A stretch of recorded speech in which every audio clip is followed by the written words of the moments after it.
Un gusto en saludarles. Les damos la cordial bienvenida a este nuevo módulo del curso de Docencia Hospitales de FABET.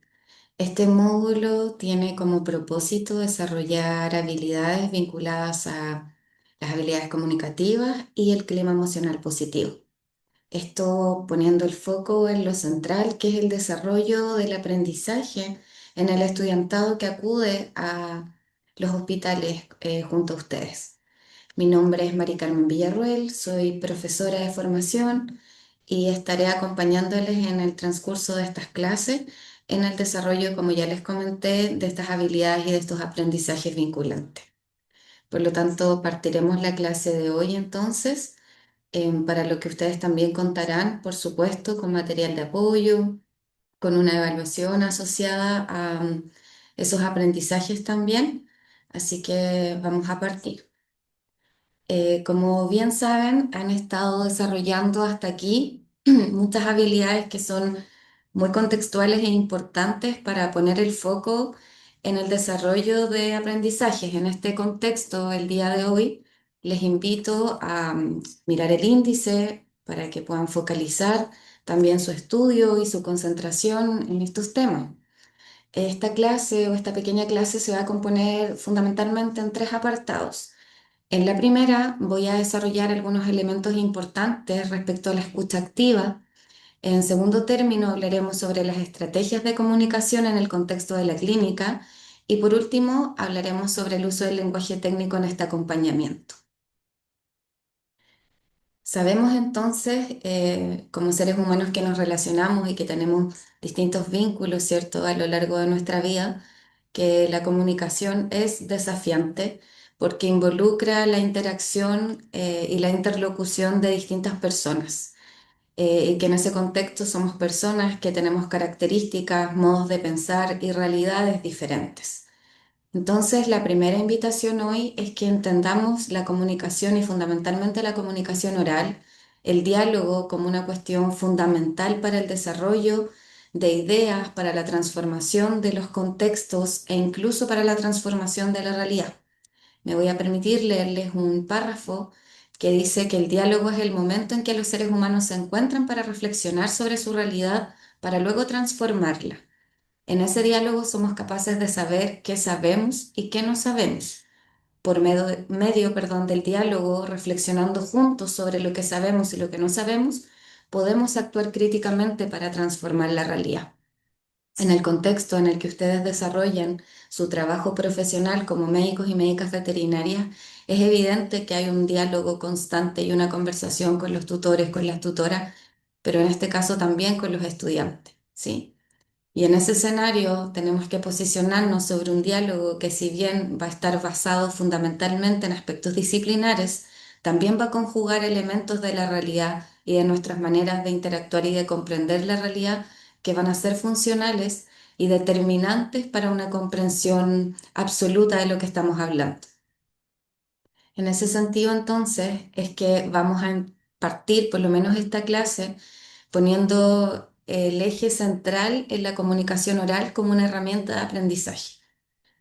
Este contexto que les muestro en pantalla o esta figura tiene mucho que ver con lo que ustedes hacen en esta interacción con el estudiantado, porque hay una posición de esta conversación desde el campo disciplinar.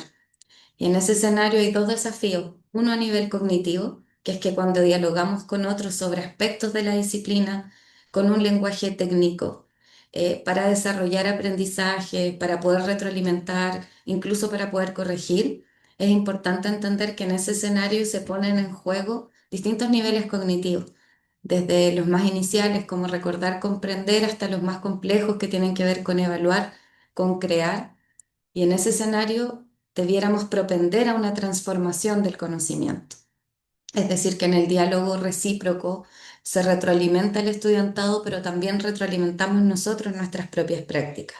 Por lo tanto, es muy importante tener en cuenta todo el tiempo a quién le estamos diciendo algo, qué estamos diciendo, y lo que también es muy relevante en este sentido es cómo lo vamos a decir.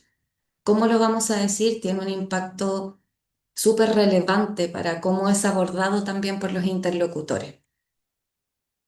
Entonces vamos a partir poniendo esta introducción como clave con nuestro primer apartado que ya les mencioné en el índice de esta clase, que tiene que ver con los componentes de la escucha activa. Cuando nos posicionamos en el plano de la comunicación oral o de la interacción, siempre ponemos el mayor valor en lo que se habla, en lo que se dice, ¿sí? Quizás porque fuimos enseñados fundamentalmente a que la comunicación oral es que una persona habla, otra escucha, o una persona tiene ideas que quiere persuadir a la otra para que esta persona se convenza, etcétera. Sin embargo, esas teorías se han ido actualizando y hoy día se concibe la comunicación no solo desde una perspectiva funcional, sino que desde una composición social.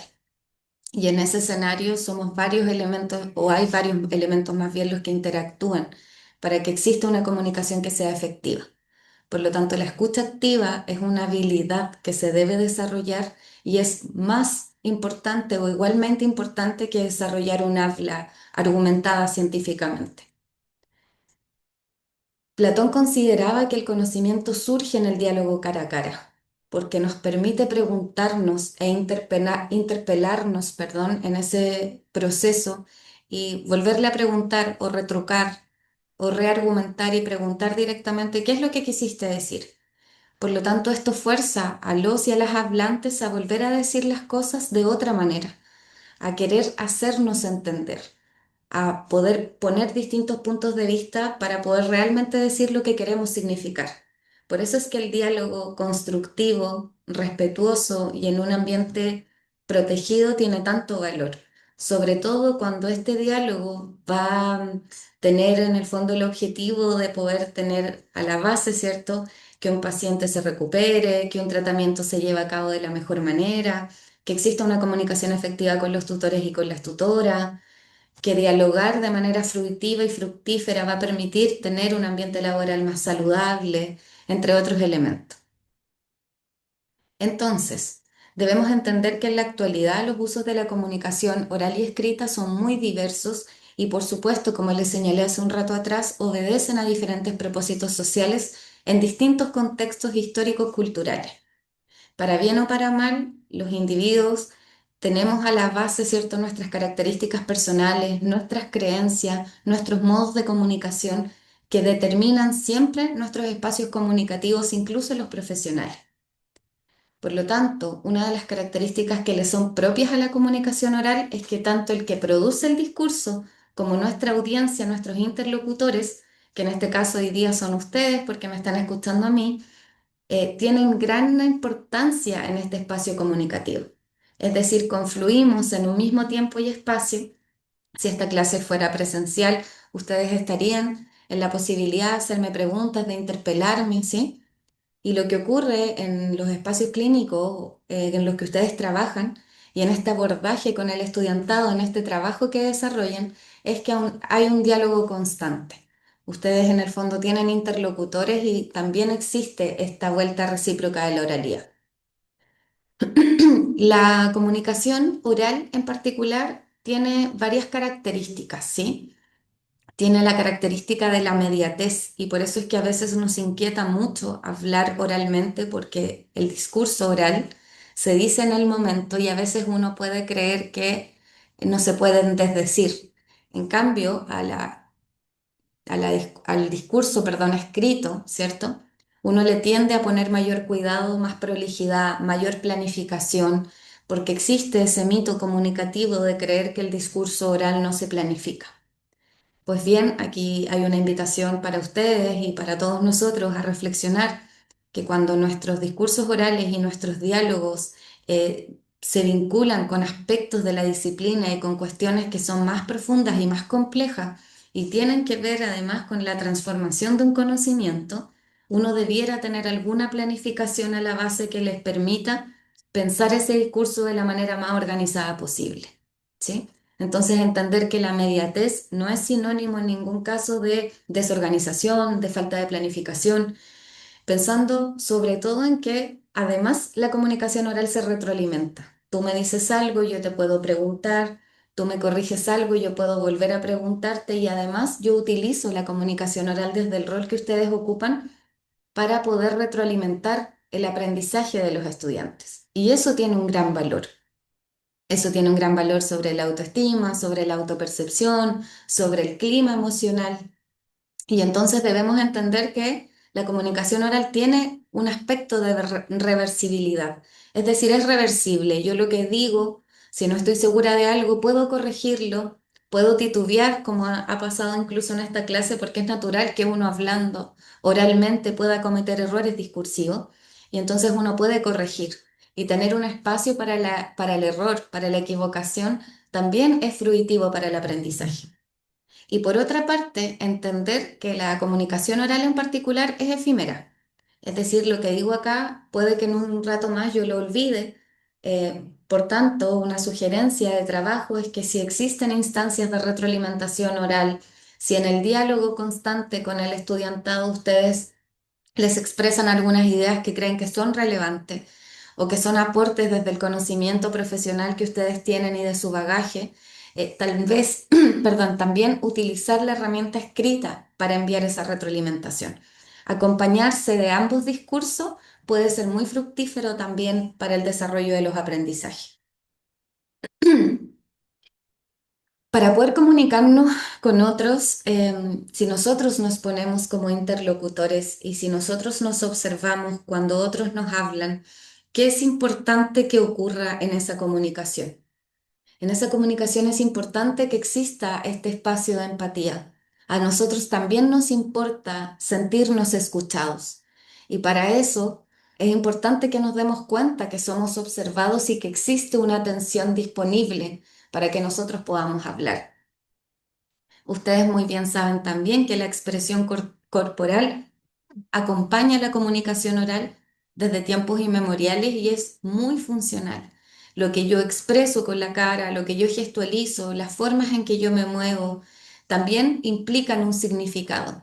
Dentro de esta convención de comunicación, nosotros no solamente o exclusivamente nos entendemos a través de lo dicho o de lo escrito, también somos capaces de interpretar un montón de situaciones y de cosas a través de la expresión y de los movimientos. Por eso es que cuando dialogamos con otros debemos tener el foco en nuestro control emocional.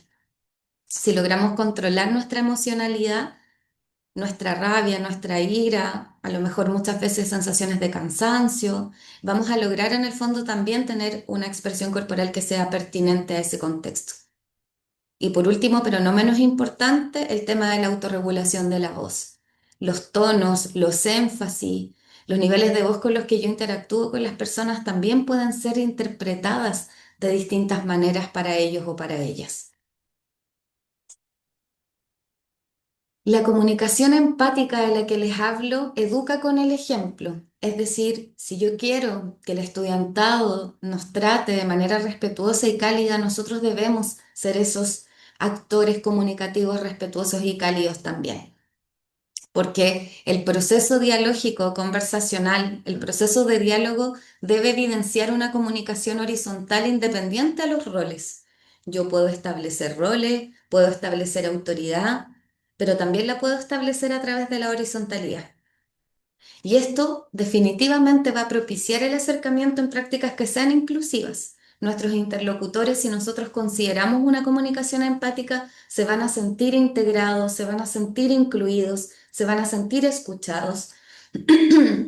Y yo entiendo, ¿cierto? Y lo entendemos que este es un esfuerzo supremo cuando uno está en un clima emocional en el que uno se siente muy cansado, en el que tiene muchas presiones laborales, en las que uno probablemente está con muchas ocupaciones, pero entender que generar un espacio empático también nos va a contribuir a nosotros, porque eso va a determinar mis límites dentro de la comunicación y vamos a empezar a poder ser tratados como nosotros también queremos establecer ese espacio comunicativo. Y por último, va a generar espacios de reflexión y compromiso. Si yo tengo esta comunicación que educa con el ejemplo, el estudiantado va a tener que reflexionar y comprometerse también al desarrollo de sus aprendizajes de manera autónoma. Entonces, una comunicación que esté caracterizada por la empatía debe considerar un espacio comunicativo de confianza, ¿sí? Ese espacio de comunicativo de confianza está determinado por los roles que ocupamos. Esto no quiere decir que tenemos que ser amigos de nuestros estudiantes que tenemos que tener una cercanía más allá de lo profesional.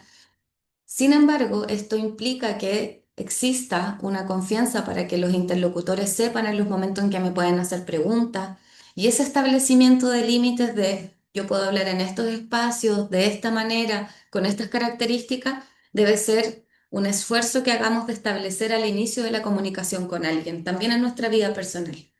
La comunicación constante, como les decía hace unas láminas atrás, también puede involucrar que si estamos escasos de tiempo, a veces podamos tener retroalimentaciones a través de lo dialógico, pero a veces también podamos hacer retroalimentaciones escritas que respalden, ¿cierto?, estas sensaciones o estas ideas que yo he expresado de manera oral.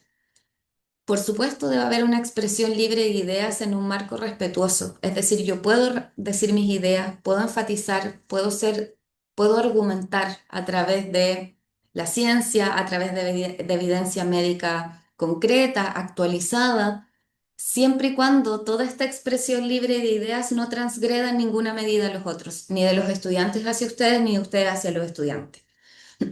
Y por último, entender que los estudiantes están recién adquiriendo el aprendizaje del razonamiento clínico.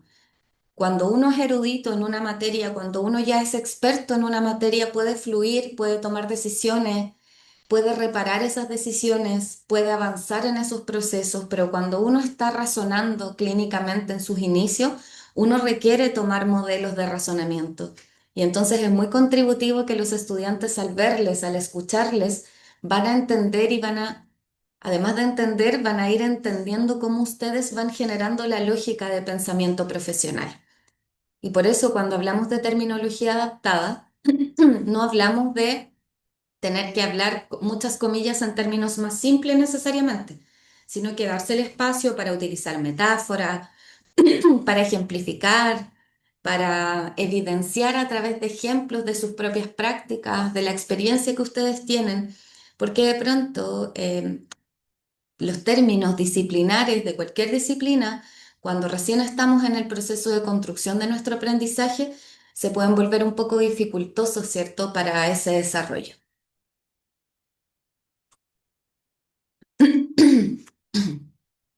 Entonces, desarrollar la habilidad de la argumentación y de hablar comunicativamente, vuelvo a repetir, no es como una maleta funcional en que yo tengo algunas herramientas, las tomo y con eso tiene que ver, sino que desarrollar la comunicación escrita, oral, también contribuye al desarrollo de aprendizajes. Porque cuando yo soy capaz de leer un texto, de comprenderlo, de poder explicarlo, de desmembrarlo, de reorganizar una información, de tener preguntas a la base, de tener curiosidad sobre cosas, también en el fondo estoy relevando mis habilidades cognitivas y estoy desarrollando otras habilidades cognitivas superiores más complejas. Por lo tanto, la comunicación no es accesoria, no es funcional, yo no la voy y la saco a momentos, sino que forma parte de mis maneras de acercarme al aprendizaje y al conocimiento. Me acerco a través de la lectura, me acerco a través de la conversación. Y en ese escenario, la escucha activa, ¿cierto? Que es el foco de este primer apartado, involucra cuestiones que son elementales para volverme un buen orador o oradora.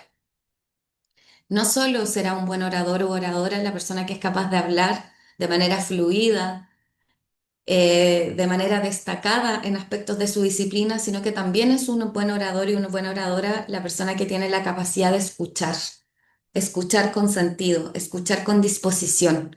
Por lo tanto, aprender a tomar la palabra, aprender a escuchar, aprender a respetar los turnos de habla sin interrupción, aprender a adaptar el discurso. El estudiantado va a tomar los ejemplos de cómo los ven a ustedes en el proceso de interacción con los tutores y con las tutoras o con profesionales de otras áreas y a partir de ahí, a partir de ese razonamiento, van a adaptar también el discurso y van a entender cómo es que uno se contextualiza en estos desafíos de la pragmática. Ya les iré explicando además estos conceptos sobre pragmática o cuestiones que pueden ser más distantes de su disciplina, pero también les recuerdo que pueden en el fondo hacerme consultas y podemos tener un espacio de retroalimentación. Entonces nos preguntamos, ¿qué significa escuchar activamente? ¿Qué es escuchar activamente? Escuchar activamente implica prestar atención total al interlocutor, no solo a las palabras, sino que también a su lenguaje no verbal, a lo que expresa a través de su corporalidad. De esa manera yo me puedo dar cuenta de si el clima emocional en ese momento es positivo o no para poder hacer una corrección. Yo entiendo, ¿cierto?, que hay momentos en que son urgentes y que ustedes están determinados por urgencias que deben atender, por lo tanto una corrección o una retroalimentación en ese escenario se hace latente, relevante. Sin embargo, tener en consideración esta escucha atenta, nos va a permitir conocer a las personas también y sus características personales en el ámbito comunicativo. Entonces, ¿qué técnicas o qué estrategias yo puedo utilizar para tener una escucha activa e irme haciendo de a poco consciente de si soy una persona que tiene la capacidad para desarrollar esta escucha activa, empática? Número uno, escuchar sin interrumpir. Muchas veces, y nos ocurre con frecuencia, tenemos muchas ideas y queremos interpelar y queremos interrumpir porque creemos que lo que vamos a decir tiene mucho valor. La invitación es a poder calmar un poco esa desregulación, poder escuchar con atención el discurso completo de con quien estoy haciendo el diálogo, la interlocución, porque quizás cuando escucho todo lo que la persona me quiere decir, voy a lograr tener mejores argumentos para poder conversar desde ese lugar. Yo no escucho solo para hablar, escucho también para cambiar de opinión, también escucho para encontrarle valor a lo que el otro está diciendo. Reformular o parafrasear para confirmar.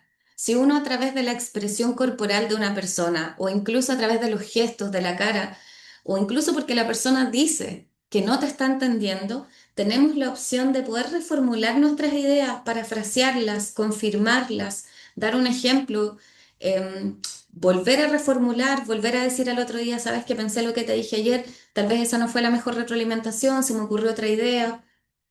Y en ese escenario, hacernos cargo de los silencios y de tener un lenguaje corporal abierto. Cuando estamos disgustados, cuando estamos cansados, tenemos gestos y actitudes que son evidentemente de cierre y de no apertura, ¿sí? Y una cuestión que es muy importante y que es bien desafiante porque es difícil que los seres humanos no tengamos prejuicios o no hagamos juicios apresurados, es la invitación a evitar hacerlos. Evitar sobreinterpretar, evitar creer que tal vez un gesto, una cara, por supuesto que no transgreda el respeto, pero alguna situación solo se trate de mí. No nos olvidemos que cuando estamos en el diálogo, cuando estamos haciendo nuestras funciones cotidianas, de nuestra disciplina, de nuestras profesiones en particular, nosotros también estamos cargados con un clima emocional personal, con preocupaciones, con situaciones, con miedos que arrastramos de antes, con inquietudes. Entonces, entender que a veces y en situaciones específicas, los individuos con los que vamos a relacionarnos en el fondo pueden tener una actitud que no sea la que mejor nos parezca. Y entonces, en ese escenario, en vez de tener un juicio o una suposición, lo mejor es preguntar. ¿Te pasa algo? ¿Quieres que dejemos esta conversación para más adelante? Etcétera. En la enseñanza clínica o en la enseñanza de la medicina veterinaria, escuchar activamente al estudiante les va a permitir a ustedes identificar sus dudas reales, porque es evidente que ustedes en ese proceso pueden darse cuenta que hay errores a la base, que el estudiantado desconoce algunas cosas o que tiene errores conceptuales, errores en procedimientos, pero además escucharlos, preguntarles, les va a permitir a ustedes entender cuál es su nivel de comprensión, sus inseguridades. Tal vez hizo mal un procedimiento o no sabe hacer una anamnesis correcta porque nunca ha tenido ese proceso de entrenamiento para el desarrollo de esas habilidades. Entonces, escuchar no es solo oír, sino que es acompañar el proceso de razonamiento. Cuando yo escucho de manera activa a los otros, me doy cuenta de cómo piensan esas personas también. Entonces, teniendo en consideración que la escucha activa tiene todas estas características y todos estos elementos centrales, vamos a pasar al segundo apartado que tiene que ver con las estrategias de comunicación clínica y pragmática. La comunicación se sitúa en un contexto que es a lo que denominaremos pragmática, ¿no? La comunicación entre ustedes y los tutores, entre ustedes y otros profesionales del área de la medicina veterinaria, entre ustedes y otros profesionales, entre ustedes y los estudiantes, se sitúa en un contexto. que es un contexto de hospitales, que es un contexto de aprendizaje, que es un contexto que tiene determinadas características.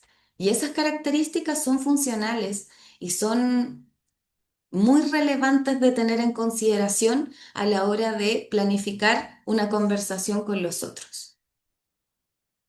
Por lo tanto, ¿qué estrategias puedo tener en cuenta cuando yo quiero hablar con otros? Porque ya entiendo que la escucha activa es muy valiosa.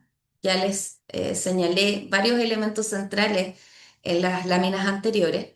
Pero entonces, ¿cómo hablo yo? Si soy una persona que escucha activamente, si he aprendido a poner mucha atención en lo que me dicen, a generar un clima positivo, si trato de ser una persona que retroalimenta de manera constructiva, oportuna, pertinente. ¿Cómo entonces yo me convierto en una persona que discursivamente se comunica de manera efectiva? Primero, teniendo en consideración los puntos de identificación y de conflicto. Yo también fui una estudiante, yo también estuve en este proceso de aprendizaje. Puede ser que hayan características que sean similares, otras que sean disímiles. Quizás yo habría actuado de otra manera, entonces voy a identificar cuáles son esos conflictos. Quizás yo pretendo que el estudiante tenga una actitud más proactiva, que pregunte más, que sea más declarativo en las ayudas que quiero ofrecer. Por lo tanto, yo debo decir eso en el diálogo. Así como la invitación es a no suponer ideas sobre las personas, también yo debo ser lo más claro posible respecto a las expectativas que yo tengo sobre las labores que están cumpliendo los estudiantes en ese espacio. Caracterizar a los interlocutores. Em, sé que les estoy pidiendo mucho trabajo y mucha labor, disculpen, en el sentido de que pareciera ser que ustedes deben tener un rol hiper relevante que lo tienen, pero sus estudiantes también debieran caracterizarlos a ustedes. ¿Qué significa caracterizar? Con el proceso de comunicación, la comunicación se puede ir volviendo más efectiva en la medida en que yo conozco a las personas con las que me relaciono, con las que voy a hablar, ¿sí? Y entonces saber cuáles son en el fondo los puntos más débiles de los estudiantes, si existe una persona con la que yo siento que es muy introvertida, que probablemente le cuesta un poco más señalar cuáles son sus dudas, tal vez le pediré que me las entregue por escrito, le pediré que en otro espacio más cómodo, ¿cierto?, tenga la posibilidad de que lo conversemos. Y para eso es relevantísimo tener el timing o el momento correcto. De pronto ustedes también están cansados y ustedes también se dan cuenta que ese momento no va a ser el mejor espacio para producir una retroalimentación, que tienen que atender una urgencia, que tienen que hablar con un tutor y entonces tal vez transparentar con el estudiantado y decirle, sabes qué, en esta atención simplemente tú me vas a acompañar, vas a escuchar las cosas que yo hago, toma nota de lo que ahí ocurre, escribe en un lado para que luego me hagas tus preguntas, porque saliendo de la consulta probablemente no tengamos el espacio, pero lo podremos conversar más adelante. También entender o saber bajarse de un momento en el que uno puede sentir mucho estrés y que sabe que comunicativamente no va a ser efectivo, no va a ser responsable ni va a ser tan oportuno. Por supuesto, a todo lo que decimos y porque nosotros mismos somos jueces de, en esta misma clase o las clases que han tenido, de tener algún grado de empatía con la profesora o profesor que está haciendo el relato, la clase, y nosotros también ponemos en juicio de valor el conocimiento de las personas. Por lo tanto, si nosotros les estamos enseñando a otro, debemos tener total solidez sobre nuestros razonamientos, hablar a partir de evidencias, tener dominio del contenido de la disciplina que desarrollamos, estar preparados y si en alguna medida no lo estamos en algún punto, porque también sería razonable que hay algo que se nos pudiera escapar, decirlo, decirlo que lo vamos a buscar juntos, decirle que en ese minuto no puedo aclarar esa duda, pero que lo puedo hacer en la tarde o al otro día. Lo que es relevante es que las personas sientan cuando nosotros hacemos estos procesos de enseñanza a otros que tenemos centrado el foco en el aprendizaje del estudiantado. Lo deben haber visto y lo han visto en las clases anteriores, que este foco está centrado en el aprendizaje. Y desde ese lugar entonces la solidez de los razonamientos y de mis argumentos van a ser potenciadores para que yo logre en el fondo ese desarrollo. Los argumentos deben estar determinados por la disciplina. Si bien es muy valiosa la experiencia y yo puedo decir a partir de lo que a mí me ha servido, lo que mejor me acomoda, Yo tal vez me vinculo así con los tutores, pero si tú sientes que tus características de personalidad son distintas, que estás recién aprendiendo, entonces lo puedes hacer de otra manera.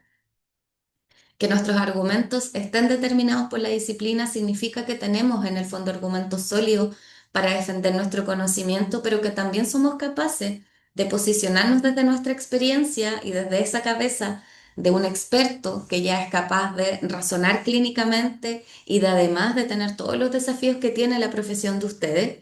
Es decirle a los otros que esto me resulte a mí, puede resultarte en alguna medida a ti, pero te invito a que tú explores desde este proceso metacognitivo y te des cuenta cuáles son tus mejores estrategias. Utilizar, como les digo, estos lugares comunes de la disciplina, cosas que pueden ser usuales, ejemplos, metáforas, situaciones que a ustedes les han ocurrido, ¿sí? Y bajo ningún punto de vista desconocer que existe un componente emocional en los argumentos. Aun y cuando nosotros tengamos un raciocinio que esté fundamentado en la evidencia científica, siempre hay un elemento emocional que lo traspasa. Cuánto nos gusta tal vez alguna especie, si nos gusta más trabajar con perros que con gatos, o si somos más doctos o más eruditos en medicina felina, por ejemplo. Esos componentes emocionales que nos traspasan, también nuestros interlocutores los evidencian. Por lo tanto, no hay nada malo en transparentarlos así. Y en ese escenario, nuestro ethos o la forma en que nos mostramos a los demás debe estar situado en que somos personas confiables, ¿sí? Que logramos resguardar una información, que esta escucha activa, que esta comunicación empática, que este espacio de diálogo que está focalizado en el desarrollo y en la transformación de conocimiento y en la adquisición de aprendizaje, no solo les va a impactar a ellos, sino que ustedes también tienen la posibilidad de aprender y reaprender sus prácticas en este proceso. Entonces, darles la seguridad que existe la confidencialidad, que este es un lugar contenido y seguro, en que las conversaciones están determinando solo nuestro ámbito profesional, que nuestras características personales y privadas son resguardadas, pero que evidentemente también afloran porque es un espacio en el que los seres humanos en el fondo al comunicarnos develamos mucho de nuestros miedos, inseguridades, inquietudes, etcétera. Por lo tanto, ustedes saben mejor que yo que toda interacción clínica tiene un componente emocional de todos los actores involucrados, tutores, personal administrativo, estudiantado, médicos, ¿sí? Por lo tanto, una comunicación efectiva como las que les he ido tratando de describir va a disminuir de alguna manera la ansiedad del estudiantado y va a contribuir a la adherencia a las recomendaciones. Es decir, ustedes pueden ser mucho más exigentes a posteriori y decir yo te he dado todo este espacio. Por lo tanto, espero de ti que todas esas retroalimentaciones que te he hecho en este proceso, en la medida en que sean contributivas para la mejora de tu desarrollo profesional, las incorpores. Por lo tanto, voy a mostrar empatía en ese espacio, voy a validar tus emociones. Tal vez tu reacción fue inadecuada, mostraste mucha inseguridad con el tutor, mostraste mucho miedo. eh, las valido, las entiendo, pero vamos a tener que ir trabajando en ello para que en el fondo en tu desarrollo profesional tú entiendas que existe este control y esta autorregulación emocional que es muy importante en este proceso de interacción. Puedo usar un tono profesional, como les dije hace un rato atrás, un tono profesional, disciplinar, correcto, adecuado, argumentado, con evidencia médica, pero ese tono puede ser cercano. Cercano no significa que yo tenga que hablar de manera coloquial, cercano no significa que yo tenga que utilizar un rol como si fuéramos amigos y transgredir nuestros roles. Cercano simplemente significa que yo doy un espacio emocional, un espacio empático, que hablo de manera adecuada, que no me veo ni me presento ansioso, ¿sí? Porque es sabido que ustedes en el fondo también están lidiando con sus propios componentes emocionales. Y eso es fundamental tenerlo en consideración a la hora de interactuar con el estudiantado y con las otras personas con las que trabajan. Por lo tanto, como les dije al inicio de este apartado, la pragmática se refiere al uso del lenguaje en un contexto. Y en ese contexto, ese discurso tiene una intención comunicativa. Es decir, yo no te estoy corrigiendo por decirlo de algún modo, yo no estoy retroalimentándote para reprenderte, para que tú te retrases, para ninguna medida para ofenderte, sino que la intención comunicativa es el desarrollo de aprendizaje para ambas partes. Por lo tanto, en la medicina veterinaria implica adaptar lo que decimos a un nivel técnico y emocional del interlocutor. Bien es sabido, ¿cierto?, que ustedes evidentemente hablan entre colegas de una manera distinta cómo le van a explicar a los tutores. Y no porque exista más o menos conocimiento, sino que porque evidentemente la intención comunicativa en esos escenarios es distinto. Entonces, si mi intención comunicativa es que un tutor o tutora comprenda adecuadamente el tratamiento para que el paciente en el fondo se vea beneficiado, yo tendré que ser lo más explícito posible en ese discurso. Y con los estudiantes hay que hacer más o menos lo mismo.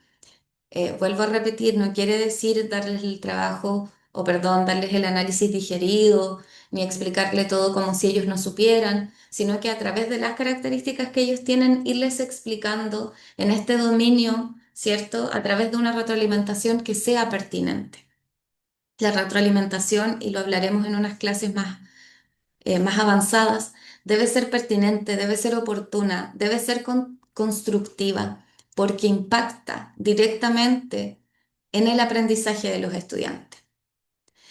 Utilizar la observación clínica, ese momento que se está en la clínica, en las distintas instancias en que los estudiantes los acompañen para que se vaya produciendo el diálogo.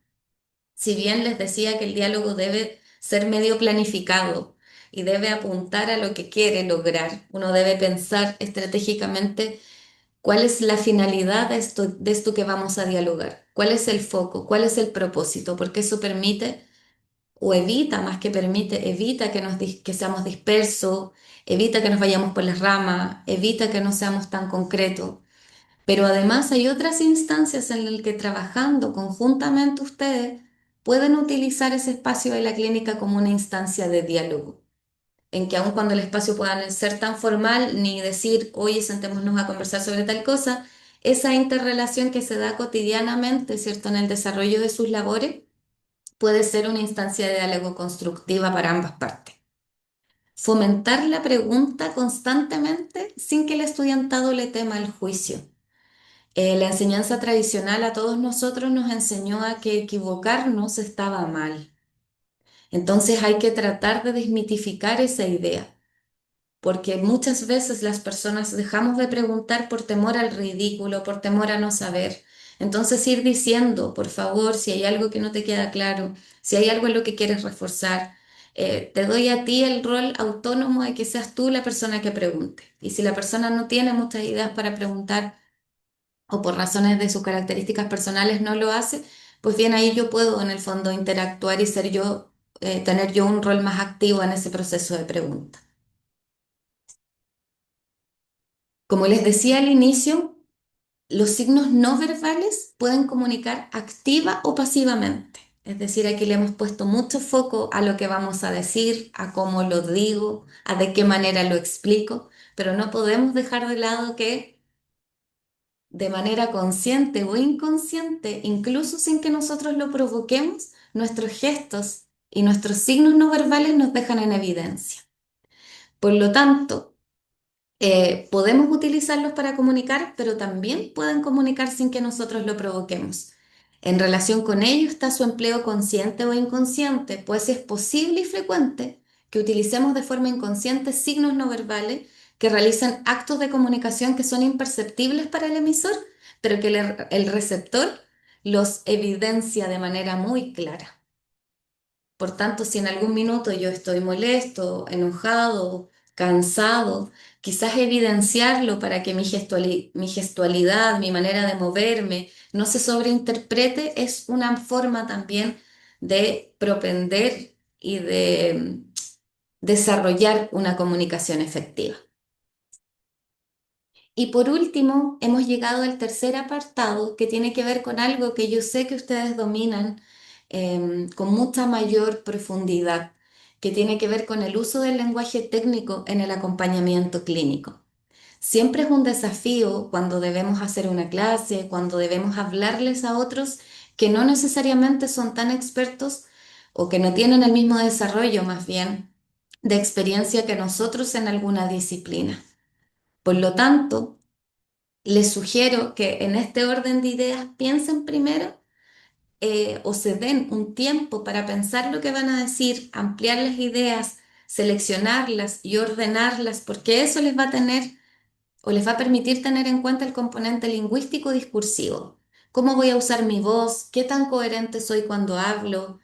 Grabarme cuando yo hablo es un ejercicio que me permite retroalimentarme a mí mismo o a mí misma sobre las maneras que tengo de elaborar los discursos. Por eso les digo que la conversación espontánea es relevante, pero también es relevante que cuando voy a hablar sobre aspectos que son un poco más complejos de desarrollar, como por ejemplo aspectos de la disciplina, ¿cierto? Yo tenga consideración sobre lo que voy a decir y cómo lo voy a desarrollar. Elaborar esquemas para mí mismo, pensar y repensar la intervención, alejándonos de esto que les digo del habla improvisada. En estos contextos clínicos me va a permitir tener en consideración el componente contextual, cómo hablo, cuánto escucho, las reglas sociales, cuánto tiempo doy para las preguntas. Yo también hablo sin interrumpir o también tengo esta necesidad a veces de hablar sobre las personas cuando están hablando. Por lo tanto, consideren que cuando uno quiere en el fondo hablar de manera improvisada o ser un buen improvisador, para lograr eso, siempre, siempre debo tener una profunda planificación. Es decir, dicho en simple, yo soy capaz de improvisar de manera certera cuando tengo un dominio de cómo hablo y de lo que hablo muy profundo. Eso me va a tener o me va a permitir tener en consideración el componente estratégico retórico, es decir, tener eficacia comunicativa.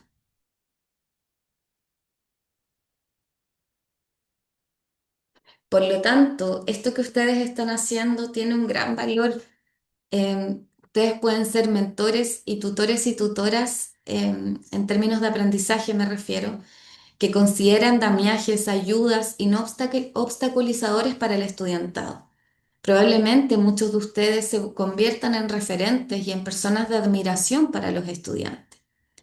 Por lo tanto, consideren que acompañar implica estar presente en el proceso del otro, brindando apoyo técnico y emocional, y en el contexto veterinario docente en el que están ustedes, significa guiar al estudiante mientras éste va aprendiendo del razonamiento clínico.